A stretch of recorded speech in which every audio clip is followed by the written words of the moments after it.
मुझे बताना स्क्रीन का, स्क्रीन दिख रही है? ये हम लास्ट टाइम यस हमने मैम। क्रोमोसोम जो देखे थे, उस दिन मैंने बताया था कि ये चार्ट ध्यान में रख लेना। हमने मेल हेट्रोगैमेटी, फीमेल हेट्रोगैमेटी, ये सारा देखा था। ठीक है, फिर हनी बी का हमने देखा था कि कैसे ड्रोन जो होते हैं वो डेवलप होते हैं। फीमेल जो होती हैं वो दो तरह की होती है, स्टेराइल फीमेल्स होती हैं, वो वर्कर्स होती हैं, और जो क्वीन होती है वो फर्टाइल फीमेल होती है। तो ये भी हमने देखा था। फिर हमने एक्स बाय ए रेशियो जो है उससे देखा कि ड्रोसोफिला में किस तरह से एक्स क्रोमोसोम और ऑटोसोम मिलकर डिसाइड करते हैं। हालांकि उसमें मेल जो होता है वो हेट्रोगैमेटिक होता है और फीमेल होमोगैमेटिक होती है, ये देखा था हमने। और इतना ही अपन को उसमें देखना है, ज्यादा डिटेल नहीं देखा। फिर हमने एसएक्सएल जीन का रोल देखा था कि एसएक्सएल जो प्रोटीन होती है वो फीमेल में एक्टिव होता है ड्रोसोफिला के केस में, और मेल में कोई भी एसएक्सएल प्रोटीन नहीं बनता, जबकि एमआरएनए बनता है। ठीक है, यानी ट्रांसक्रिप्शन होता है, लेकिन एमआरएनए में यहाँ टर्मिनेटर कोडोन होने के कारण यहाँ पर एसएक्सएल प्रोटीन जो है वो नहीं बनता। ये अपन लास्ट टाइम देख चुके थे।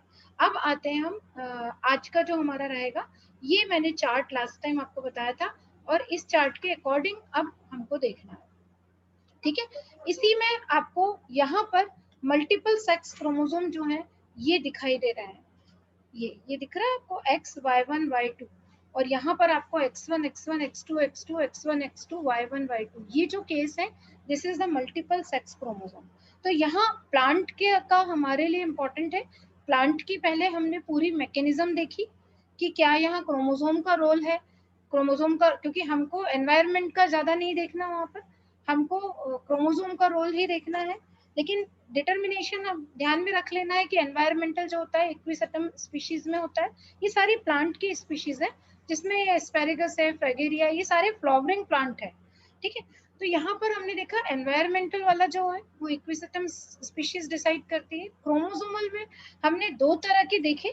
पहले इन चार्ट को अपन लार्ज लार्ज जो है पॉइंट्स में डिवाइड करना, फिर उसके अंदर पढ़ना, तो वो आसान रहेगा। तो क्रोमोसोमल में हमने देखा, हमने तीन मैकेनिज्म पहले देख रहे हैं, एनवायरमेंटल, क्रोमोसोमल और जेनिक।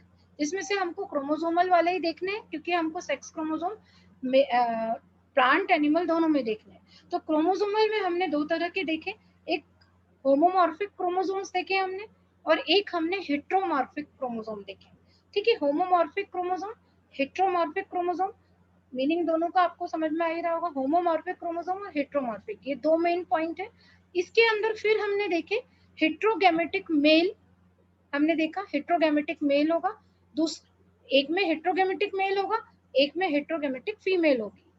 ठीक है, जिसमें मेल हेट्रोगैमेटिक है वो है होता है एस्पेरेगस और स्नेच में, जिसमें फीमेल हेट्रोगैमेटिक होती है वो फ्रेगेरिया में प्रेजेंट रहता है। ठीक है, तो पहले क्रोमोसोमल को दो से देखेंगे, होमोमॉर्फिक, हेट्रोमॉर्फिक। होमोमॉर्फिक में मेल हेट्रोगैमेटिक और फीमेल हेट्रोगैमेटिक, दो पॉइंट हो गए इसके। फिर आते हैं हम हेट्रोमॉर्फिक क्रोमोसोम में। हेट्रोमॉर्फिक क्रोमोसोम जो है उसके अंदर हमने देखा, हेट्रोमॉर्फिक क्रोमोसोम मतलब हेट्रोगैमेटिक मेल, इसमें हमने फिर तीन देखे। या तो उसमें वाई की वजह से हो रहा है, एक्टिव वाई, पहली चीज है, पहली चीज के क्रोमोसोम अलग अलग है, हेट्रोमॉर्फिक है, उसके अंदर हमने तीन पैटर्न देखे।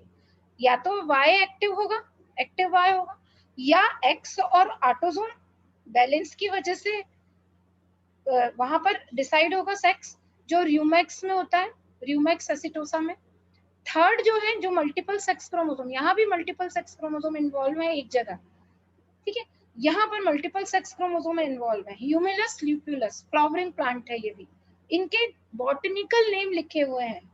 ठीक है, तो ये सारे जो है जहां भी फ्लावरिंग प्लांट आ गए वो एंजियोस्पर्म्स में आते हैं। ठीक है, फ्लावरिंग प्लांट यानी एंजियोस्पर्म्स, और एंजियोस्पर्म ही उसकी मेन जो है वो उसमें आते हैं। एडवांस जो प्लांट होते हैं, आज के जो प्लांट होते हैं, फ्लावरिंग प्लांट जो होते हैं वो एंजियोस्पर्म में आते हैं।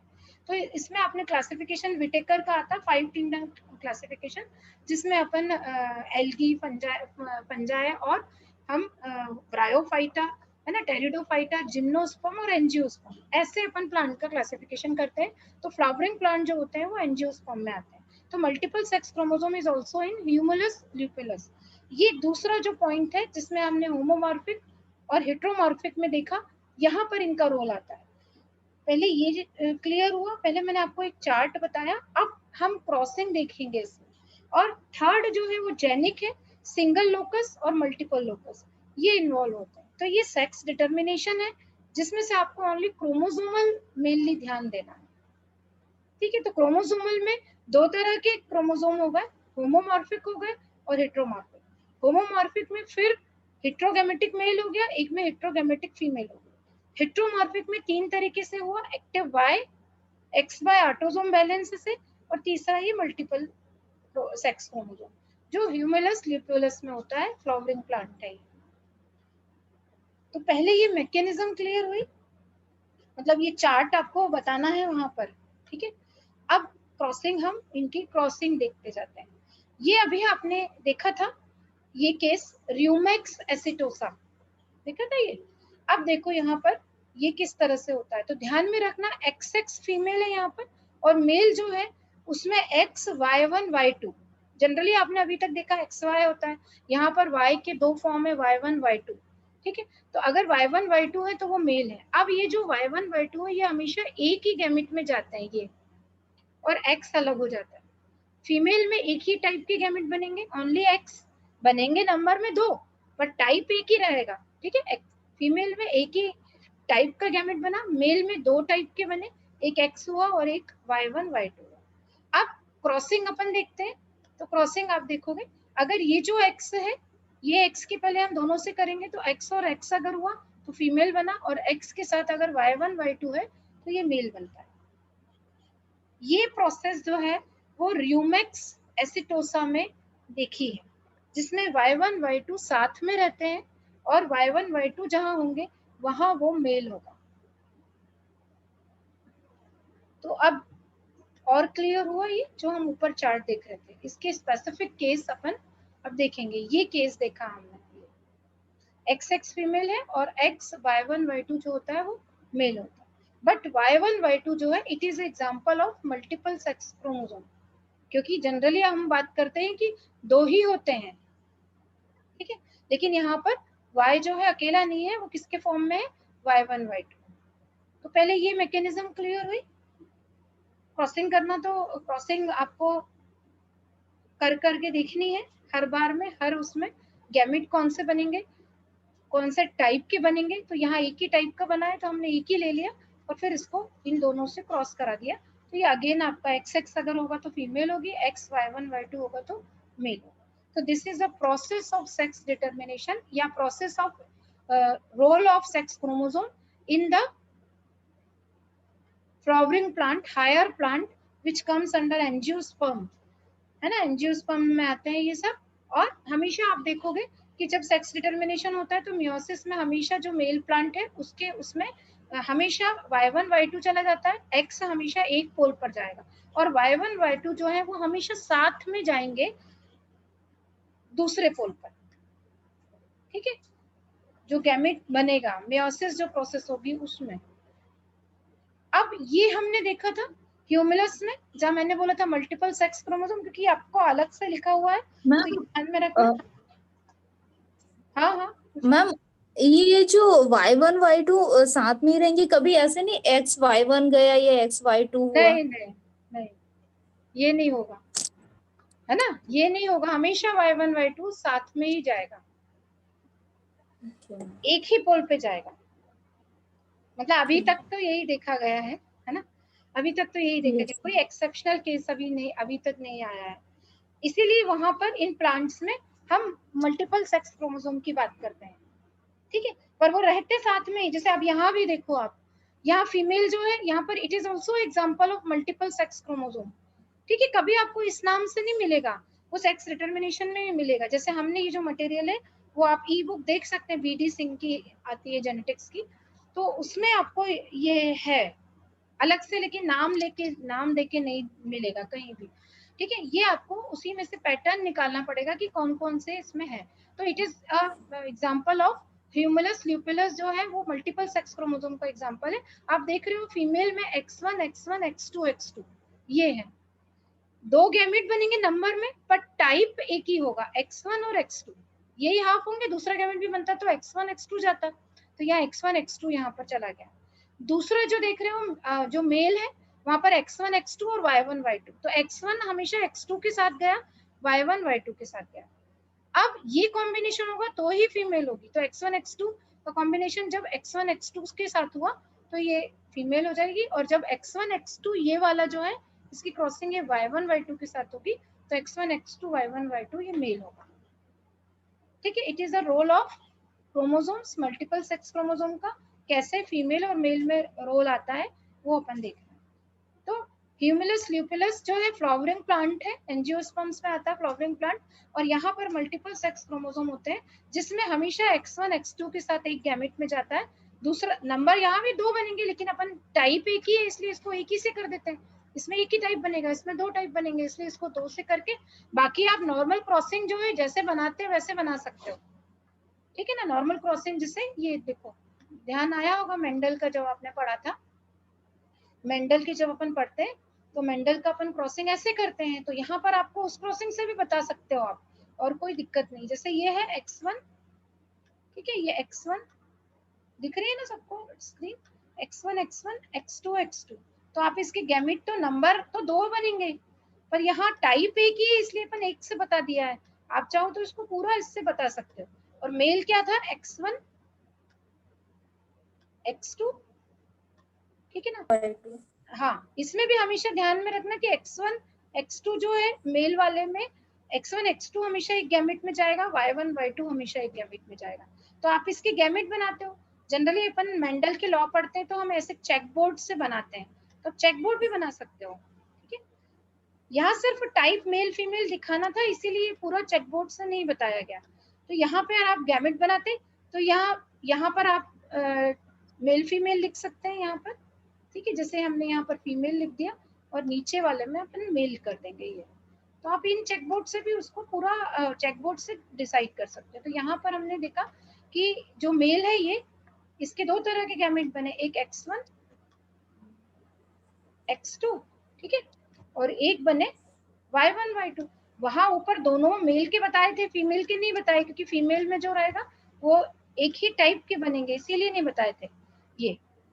लेकिन ये आपने पढ़ा नहीं होगा पहले कभी, क्योंकि ये जो है ये टॉपिक जो है वो मल्टीपल सेक्स क्रोमोसोम में आता है। तो यहाँ पर X1 X2 रहेगा हमेशा। ठीक है, समझ में आ रहा है ना, ये याद आ गया। ये बोर्ड, ये चेक बोर्ड अपन हीमोफीलिया, कलर ब्लाइंडनेस, इन सब के लिए बनाते हैं। ये फीमेल का गैमेट हो गया।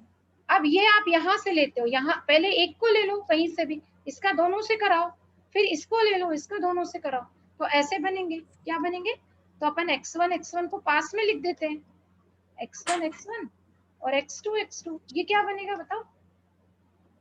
अब आप बताते जाना, फीमेल। ठीक है, ये फीमेल रहे क्योंकि ऊपर हमने उसको फीमेल लिया है ना, उसको देख के आप कर सकते हो। फिर ये वाला अगेन आप X1 X2 को X1 X2 से करोगे तो ये अगेन क्या बनेगी, फीमेल, फीमेल बनेगी। ठीक है, लिखने के लिए हमने 1 1 और 2 2 को पास में लिखा था पहले, लेकिन गैमेट बनेंगे तो X1 बनेगा और X2 बनेगा ऐसा। ठीक है, तो ये प्रोसेस इन्हीं में देखी गई है। अब हो सकता है कुछ एक्सेप्शनल केस जो है आगे और कुछ रिसर्च चल रहे हैं तो आगे कुछ और बन जाए। ये बनेगा हमारा X1 X2। ठीक है, अब Y1 Y2 लिया है ना, तो ये Y1 Y2 आ जाएगा दोनों में। ये क्या बन जाएगा, मेल, मेल बनेगा। ठीक है, क्लियर हुआ। अब मेरे ख्याल से चार्ट आपको ज्यादा क्लियर अब हुआ है। फिर ये Y1 Y2 को इसके साथ लिया। ये जेनेटिक्स वालों को, साइटोजेनेटिक्स वालों को क्रॉसिंग तो करना ही आना चाहिए। क्रॉसिंग बहुत इंपॉर्टेंट है आपके लिए। ठीक है, क्योंकि आगे आपके जो पेपर आएंगे ना उसमें तो बहुत ज्यादा रोल आएगा अभी क्रॉसिंग का, और पूरे जो डिजीज होती है उन सब में आता है ये। तो ये फीमेल हो गई, ये मेल हो गए। ठीक है, तो ऐसे क्रॉसिंग से भी आप उनको बता सकते हो। अब देखो, अब ये वाला आप देखोगे तो अब ज्यादा क्लियर हो जाएगा। अब जो हम ऊपर चार्ट भी पढ़ रहे थे, ये यहाँ पे दूसरा टाइप इसलिए नहीं बताया क्योंकि टाइप तो एक ही बनना है, तो सीधा इसने इसको इससे क्रॉस करा दिया, ये फीमेल बता दी, और X1 X2 को जब Y1 Y2 से किया तो ये मेल बता दिया। तो ये इस तरह से जाते हैं। और जनरली जो हम नॉर्मल क्रोमोसोम में देखते थे वहां पर हम क्या देखते थे कि XY या XX का रोल देखते हैं हम हमेशा, लेकिन यहाँ मल्टीपल सेक्स क्रोमोसोम है जो कुछ एडवांस प्लांट में देखे गए। ठीक है, आप देखो यहाँ पर ऊपर, तो अब आपको चार्ट भी ज्यादा क्लियर होगा। ये यहाँ पर क्रोमोसोम बता दिए गए, ये x1 x1 x2 x2 x1 x2 y1 y2, ये इसमें है। तो अब आपको समझ में आ जाएगा कि ये फीमेल है और ये मेल। यहाँ पर y है, y के दो फॉर्म है 1 और 2, तो हमेशा y के दो फॉर्म जब x के साथ रहेंगे तो वो मेल होगा, और जब x रहेंगे तो वो फीमेल होगा। ठीक है, ये इसको हम x बाय ऑटोसोम बैलेंस से भी समझ सकते हैं, क्योंकि यहाँ पर x कम है, यहाँ पर 2x है। ये तरीका, दोनों ही मल्टीपल सेक्स क्रोमोसोम के एग्जांपल है, र्यूमेक्स और ह्यूमिलस दोनों। तो अब ये क्लियर हुआ, और दोनों की क्रॉसिंग हमने बता दी। जैसे इसमें ये थी XX के साथ होगा फीमेल रहेगा, X जब Y1 Y2 के साथ रहेगा तो मेल होगा। और मियोसिस में हमने देखा है कि Y1 Y2 हमेशा एक गैमेट में रहते हैं और X हमेशा दूसरे पोल पर जाएगा। ठीक है, हमेशा। तो ये इसमें रहेगा, ये डिटर्मिनेशन है। इसमें हमने मेल हेट्रोगैमेटी, फीमेल हेट्रोगैमेटी देख ली, प्लांट्स में भी, एनिमल में भी। एनिमल में मैंने ड्रोसोफिला ह्यूमन आपको एग्जांपल बताया। ड्रोसोफिला में आप उसका एग्जांपल ले सकते हो। ड्रोसोफिला में किसका, सेक्स लीथल प्रोटीन और बाकी सारी चीजों का एग्जांपल आप ले सकते हो वहां पर। ठीक है, तो यहाँ तक का चीज क्लियर हुई। ये अपना male heterogamety, female heterogamety, multiple sex chromosome, ये हमने देखे। ठीक है, कैरियोटाइप का कॉन्सेप्ट अपना हो गया। अब हमको मेनली फोकस करना है, अभी मैं आज आपको साइटोटैक्सोनॉमी थोड़ी सी बता दूं, और फिर उसके बाद हम नेक्स्ट टाइम, कल जब हमारी क्लास होगी तो हम ये गायनोजेनेसिस एंड्रोजेनेसिस देखेंगे। और फिर मैं आपको बुक भी बताऊंगी, जनरली एंड्रोजेनेसिस गायनोजेनेसिस जो हमने एग्जांपल लिए फिश में लिया है। ठीक है, पहले मैं आपको इसमें अब लास्ट अपना टॉपिक देख लें, साइटोटैक्सोनॉमी। ठीक है, ये हाँ, फिश जेनेटिक्स की बुक अभी मैं बताऊंगी आपको। पहले हम देख लेते हैं साइटोटैक्सोनॉमी को। ठीक है, ये छोटा सा टॉपिक है तो ये खत्म करें पहले।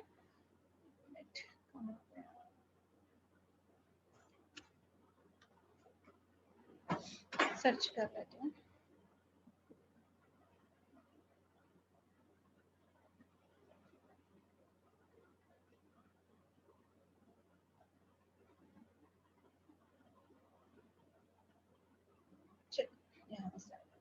ठीक है, देखो हाँ, इसी के अंदर है।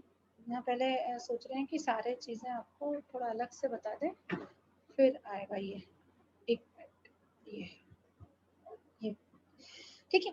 अब एक बहुत इंपॉर्टेंट टर्म है, इसका यूज कैसे करना है ये अपन देखेंगे। जेनेटिक स्क्रीनिंग आपको नहीं है, इसमें आगे आ जाते हैं हम साइटोटैक्सोनॉमी पे। ठीक है,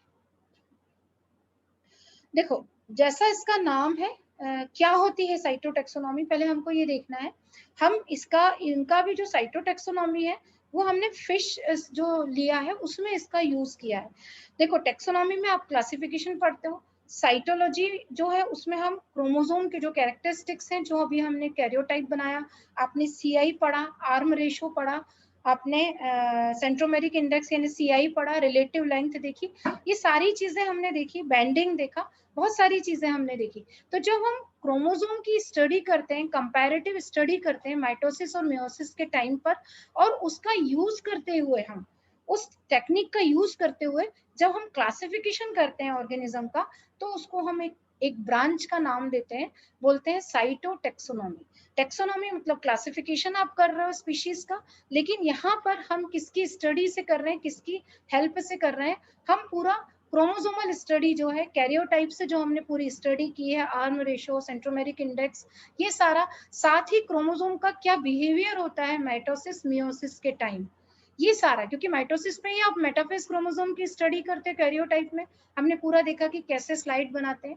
तो हम जब क्रोमोसोम का बिहेवियर देखते हैं, और बिहेवियर हम माइटोसिस मियोसिस के टाइम देखते हैं, और उस बिहेवियर का यूज जब हम क्लासिफिकेशन में करते हैं, तो उसको हम एक ब्रांच का नाम देते हैं, that is known as cytotaxonomy. उसको हम बोलते हैं साइटोटैक्सोनॉमी। तो साइटोटैक्सोनॉमी में chromosome behaviour, it is a important role, chromosome का इंपॉर्टेंट रोल है। क्रोमोसोम बिहेवियर एक टूल है साइटोटैक्सोनॉमी में। ठीक है, अब मैंने अभी बताया कि हमने क्रोमोसोम की स्टडी करी, कैरियोटाइप हमने देखा, कैरियोटाइप में हमने देखा कि शेप क्या होती है, साइज क्या होती है।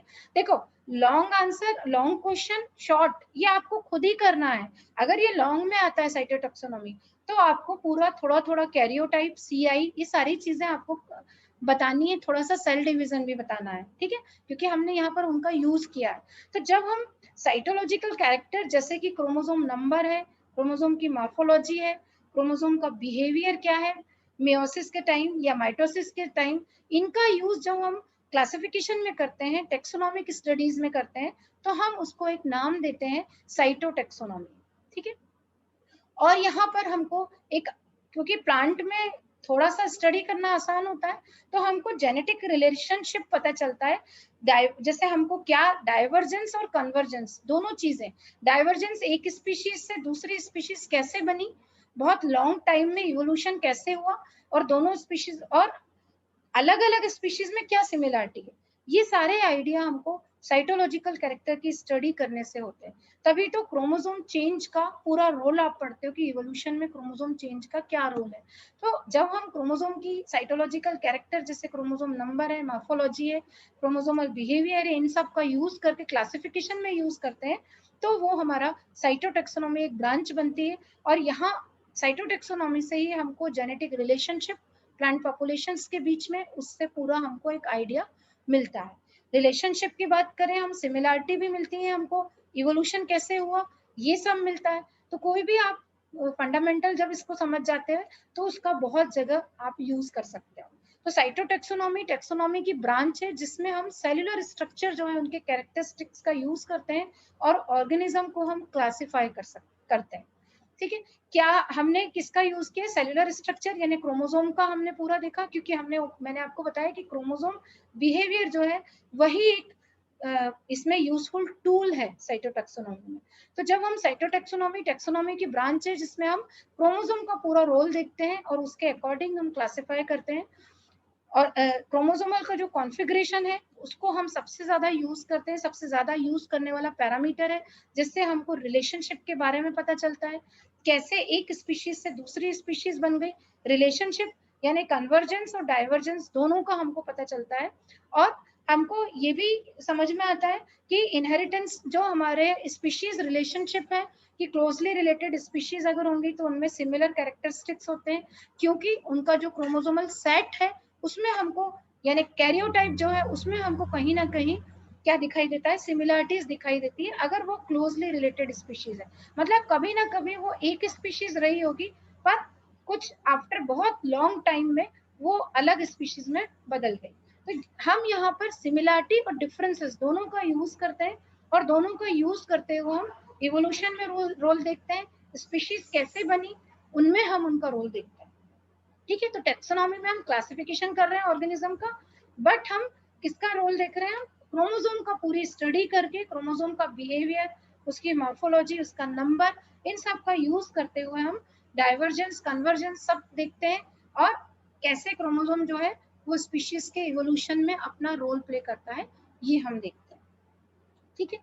यहाँ पर आपका कैरियोटाइप मैंने बताया कि लॉन्ग क्वेश्चन आएगा, तो आपको कैरियोटाइप भी पूरा बताना है, क्योंकि हमने यहाँ बात करी है कि क्रोमोसोमल सेटअप जो होता है क्लोजली रिलेटेड स्पीशीज में वो काफी कुछ सेम होता है, ठीक है। जैसे अपन ने बैंडिंग में देखा था, तो आपने कई जगह देखा कि माउस के और ह्यूमन के क्रोमोसोम में डिफ्रेंसिएशन हम देखते हैं, ठीक है ना, क्योंकि मैमल में आते हैं, तो जहाँ मैमल्स में आते हैं इसलिए अपन मैमल्स को ज्यादा हम रोल मॉडल क्यों मानते हैं माइस को, क्योंकि वो मैमल्स में आता है। हम फिश को रोल मॉडल क्यों नहीं मानते, क्योंकि वो पूरा का पूरा हमारा, तो जितना क्लोजली रिलेटेड होगा उतना वो, अगर क्लास एक है तो क्लोजली रिलेटेड है, तो क्लोजली रिलेटेड स्पीशीज की कैरियोटाइप में हमको सिमिलरिटी डिफरेंसेस से हम देखते हैं कि कैसे इवोल्यूशन हुआ।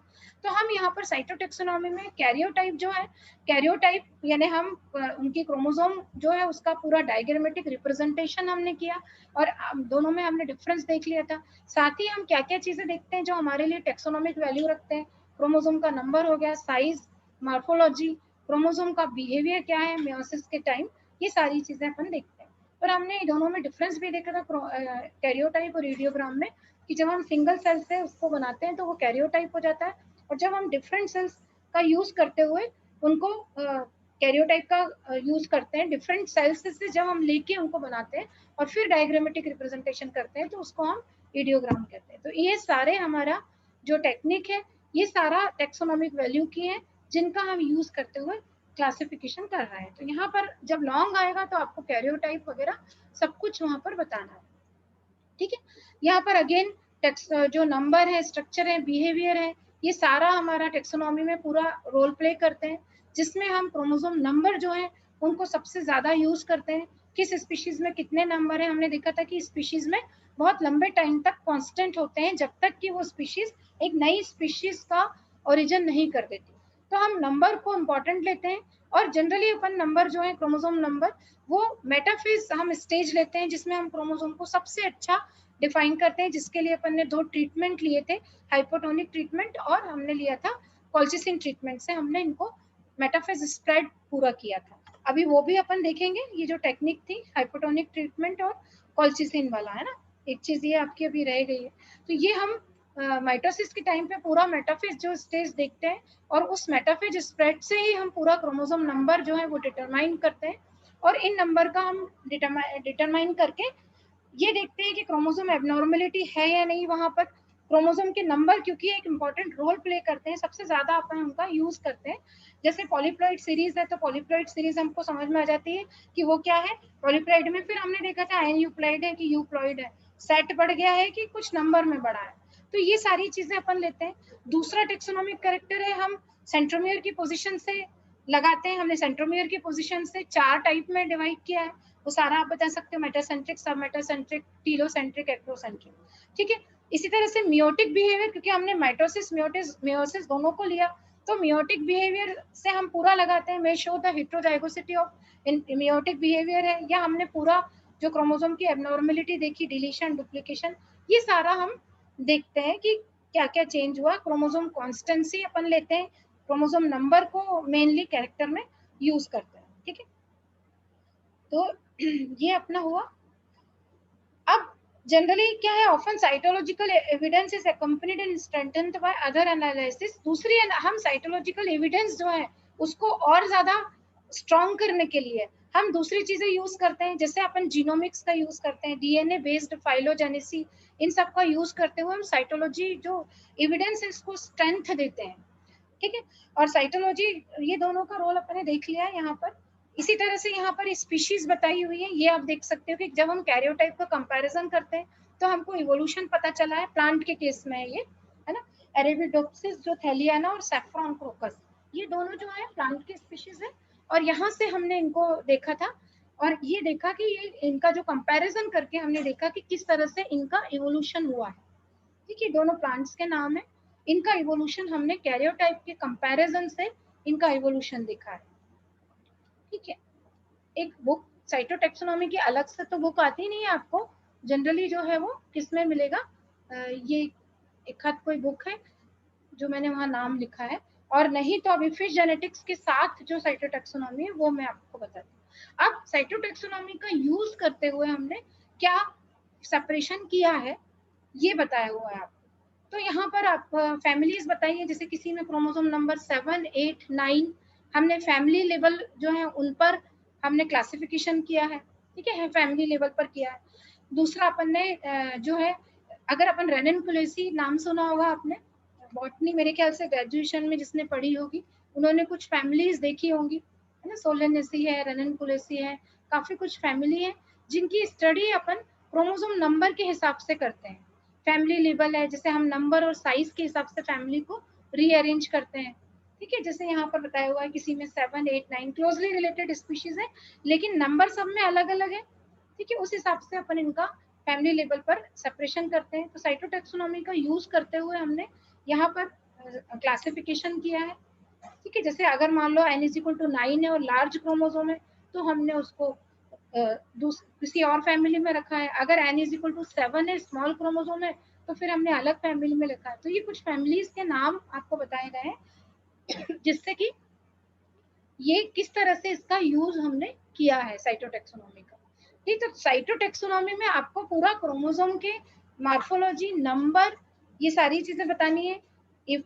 इवोल्यूशन अभी हमने 2 स्पीशीज का देखा, 2 स्पीशीज का इवोल्यूशन देखा कि कैसे इनका इवोल्यूशन हुआ है।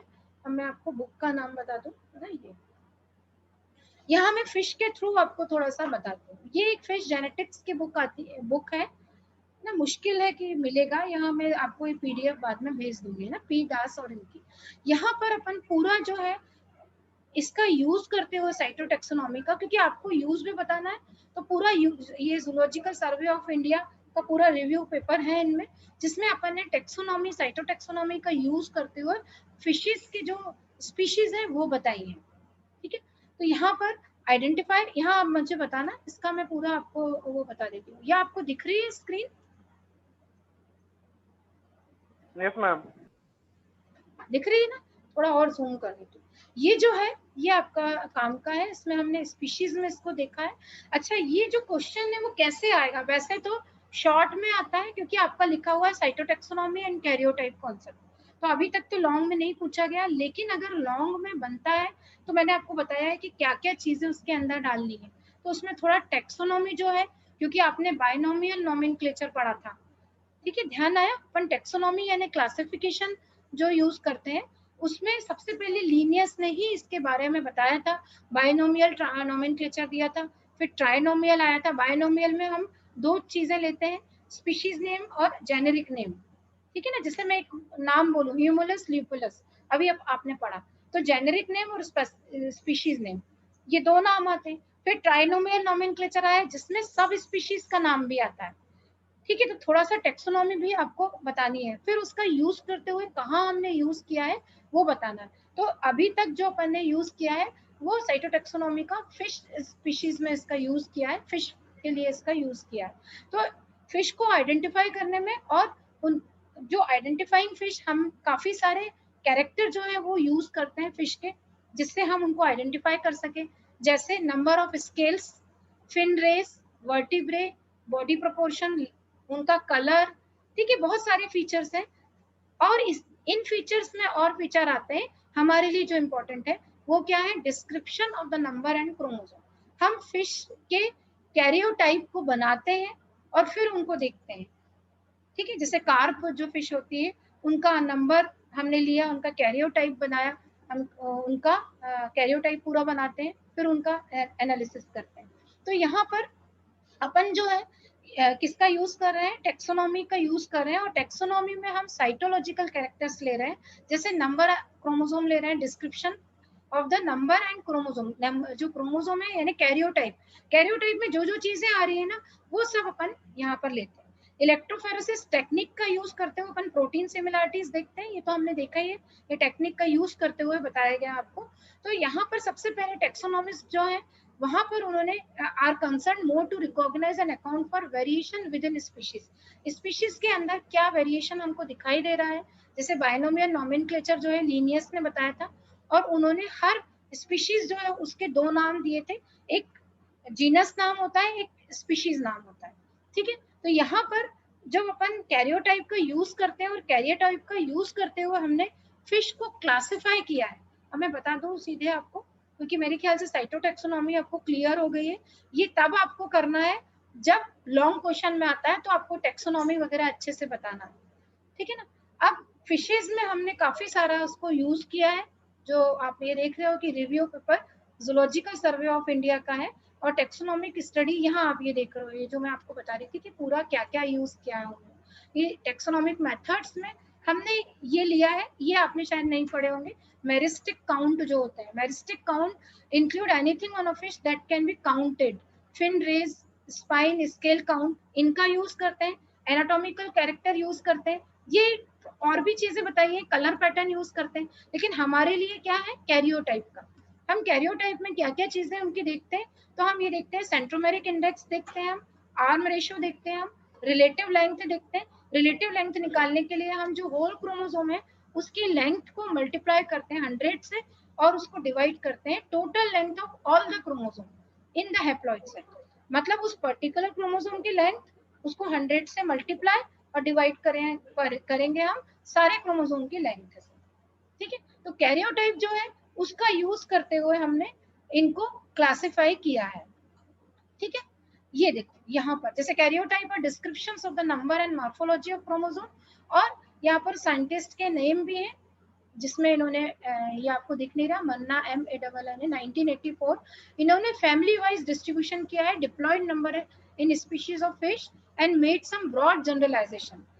48 acrocentric chromosome from the model diploid number in fishes.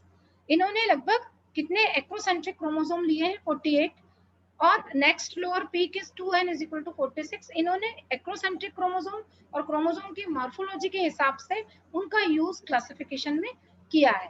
ठीक है, इन सब का यूज करते हुए, और ये कैरेक्टर सारे आपने लिए, कौन कौन से लिए? CI का यूज किया है, आर्म रेशियो का यूज किया है, रिलेटिव लेंथ का यूज किया है, सेंट्रोमेरिक पोजीशन, सेंट्रोमियर की पोजीशन के हिसाब से हमने डिवाइड किया था, सब मेटासेंट्रिक, ये सारी चीज लेते हुए उसका टेक्सोनॉमी में यूज किया है. और जो टेक्निक ली है वो इलेक्ट्रोफोरेसिस ली है. ठीक है, और ये स्पीशीज यहाँ पर इनके फोटोग्राफ्स भी दिए हुए थे. ये यहाँ आप नाम लिख सकते हो इनका. ये होती है 3 स्पाइन स्टिकल बैक्स, ये फिश. इन फिश में इसका यूज किया है क्लासिफिकेशन में. ठीक है, पूरा कैरियोटाइप का यूज करते हुए. ये होती है 3 स्पाइन स्टिकल बैक. ठीक है, नाम सुना है इसका कभी? 3 स्पाइन सुना होगा कहीं कहीं. जनरली जूलॉजी वाले ज्यादा पढ़ते हैं, जिसमें फिशरीज वाले इनका नाम पढ़ते हैं. तो इनका यूज करते हुए हमने, क्योंकि साइटोटेक्सोनॉमी में आपको स्पीशीज का नाम बताना है, तो कहाँ पर हमने इसको देखा है? फिश में हमने ज्यादा यूज किया है, और उसमें भी हमने इनको देखा है 3 स्पाइन स्टिकल बैक. ठीक है, जो वहाँ की कैलिफोर्निया की रिवर जो है ना, वहां से ली गई है, और वहां पर अपन ने पूरा कैरियोटाइप स्टडी करते हुए इस टेक्निक का यूज किया है. ठीक है, ये, और जो ओल्ड क्लासिकल म्यूजियम मेथड्स जो है ना, उससे आज की हमारी जो मॉडर्न मेथड है, जिसमें हमने पूरे कैरियोटाइप का यूज करते हुए क्लासिफिकेशन में उसका यूज किया है, और टेक्सोनॉमी, साइटोटेक्सोनॉमी जो एक अलग ब्रांच है, वहां से हम इसका क्लासिफिकेशन में यूज कर रहे हैं. ठीक है, यहाँ पर आप स्पीशीज का नाम बता सकते हो. प्लस अभी हमने 2 प्लांट की देखी थी, जिसमें सेफ्रॉन क्रोकस है ना, और 2 स्पीशीज दे, कैसे उनका इवोल्यूशन हुआ, क्योंकि आपको एग्जाम्पल वहां देने हैं. ठीक है, एग्जाम्पल वहां देने हैं. तो ये चीज पहले क्लियर हुई यहाँ तक की. मैम ये कैरियोटाइप के प्रैक्टिकल कराते हैं क्या अगर कॉलेज खुलता है तो? कैरियोटाइप के प्रैक्टिकल तो होते हैं. जनरली क्या होता है, कैरियोटाइप बनाना तो आसान है, पर मतलब कैरियोटाइप प्रैक्टिकल तो कर लेते हैं, पर उनकी जो फोटोग्राफ है ना, वो बहुत मुश्किल से, अलग अलग जो बताते हैं ना, वो बहुत मुश्किल पड़ती है करने में. उनका फोटोग्राफ खींच के और काट काट के जो बनाते हैं ना, यस मैम. वो बहुत कम लोगों का बनता है.